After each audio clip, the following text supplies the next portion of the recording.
As many of you remember, Peyton Hillis had a weird one-year wonder career. And it's just an insane, weird career that he had.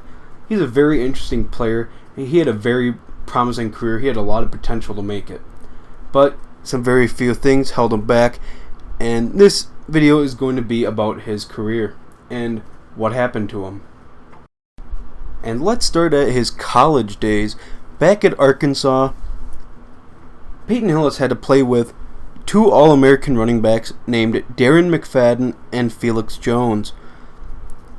And Peyton Hillis played a bit of running back also there.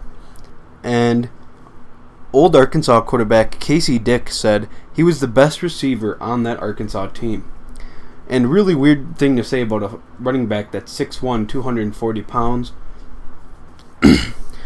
And in 4 years, Hillis had 203 carries, 959 yards, 4.7 yards per carry, and 12 touchdowns. Not that impressive. Okay, but you have to also look at he played with two other All-American running backs.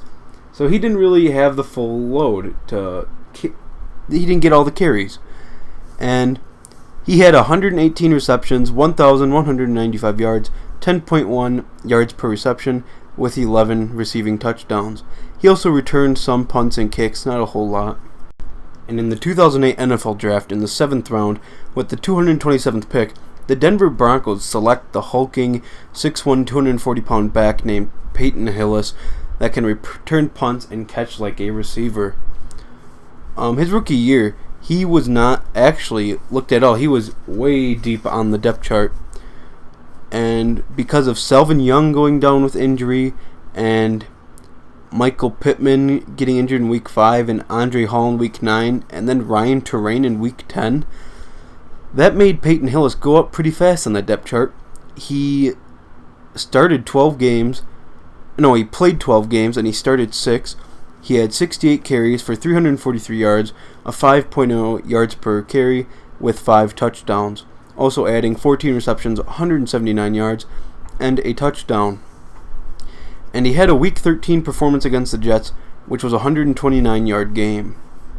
And Chris Sims, quote-unquote, said, "He was definitely one of the most physical specimens I was around in my NFL career. Just the size-speed combination. You see a lot of guys like that, but he had the other skills and traits as well. He could throw a football, and he could run routes as good as any receiver on the team," said Chris Sims. And in 2009, when the Broncos' backfield was healthy once again, Hillis was moved back to the bench, surprisingly. He did get little playing time. And then it all changed. In the 2010 offseason, Hillis was traded to the Cleveland Browns. He arrived to Cleveland expecting to play fullback, but then Jerome Harrison and James Davis got hurt, and Peyton Hillis was named starting running back by Week 3. And in 16 games played, 14 starts, he had 270 carries, 1,177 yards, and 11 touchdowns with a 4.4 yards per carry. And to that he added 61 receptions, 477 yards, 7.8 yards per reception with 2 touchdowns. He had 5 100-yard games that season. And in a win against the Patriots in Game 8, he had 29 carries, 184 yards, and 2 touchdowns. And then in Game 11, in a win versus the Panthers, he had 26 carries, 131 yards, and 3 touchdowns with 6 receptions and 63 yards. The Browns went 5-11 that season. And to top it all off, Peyton Hillis was an AFC Offensive Player of the Week once. He ranked 6th in yards from scrimmage, ahead of Maurice Jones-Drew and Adrian Peterson. He ranked 9th in touches, and he ranked 3rd in rushing and receiving touchdowns.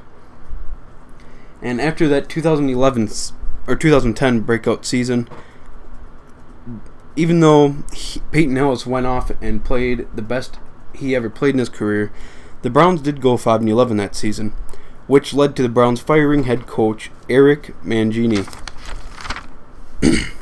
They hired Pat Shurmur, who brought in a new West Coast system.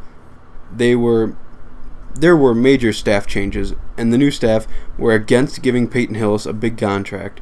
The staff was lying to him, telling him every day they were going to offer him a new contract, which they never did.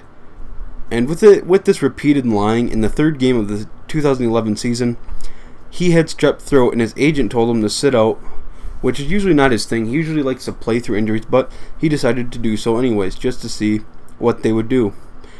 And they did not take too kind to that. The front office hated that, actually. And he did injure his hamstring, and he ended up sitting out from the end of September to the end of November. And with the Browns front office and media turning the fans against Peyton Hillis, and they were saying he was sitting out because of contract disputes, Hillis decided to play through his pulled hamstring, and he just injured it even worse, and it made him sit out more games and affect his playing also. And then after that 2011 season, and only 10 games played in 9 starts, he had 161 carries, 587 yards, 3.6 yards per carry, and 3 touchdowns, adding 22 receptions for 130 yards. He did have a 112-yard performance in Week 16 versus Baltimore, but again, he had to play through all those hamstring injuries, and he also had the flu for 10 days, and that made him sit out a game. And with the fans all against him, that really made him to lose his drive to continue playing football, and it really broke his heart that the Browns treated him that way after what he did. But eventually, in the spring of 2012, the Kansas City Chiefs signed Peyton Hillis to a 1-year, $2.8 million deal. And in Week 3 of that 2012 season, Hillis suffered a high ankle sprain, and he only ended up playing 13 games with 2 starts, getting 85 carries, 309 yards, 3.6 yards per carry, and a touchdown. By this point, he was both mentally and physically drained. He suffered more injuries in his final 2 seasons with the Giants, and both of those seasons with the Giants ended due to concussions. And doctors have advised Hillis not to play anymore after that second concussion in 2014. So he called it quits and retired after 7 years in the league. And he ended up having 696 carries for 2,832 yards, 4.1 yards per carry, with 23 touchdowns. He also had 134 receptions for 1,050 yards, 7.8 yards per reception, and 3 touchdowns. And he did end up having an okay career. He was the only Madden cover athlete to have never made the Pro Bowl or an All-Pro team. That is huge. To be the only player to ever do that. He was his team's leading rusher 3 times. And that says a lot for only playing 1 full season and not even getting all the starts. To lead the team in rushing 3 times, that is amazing in itself.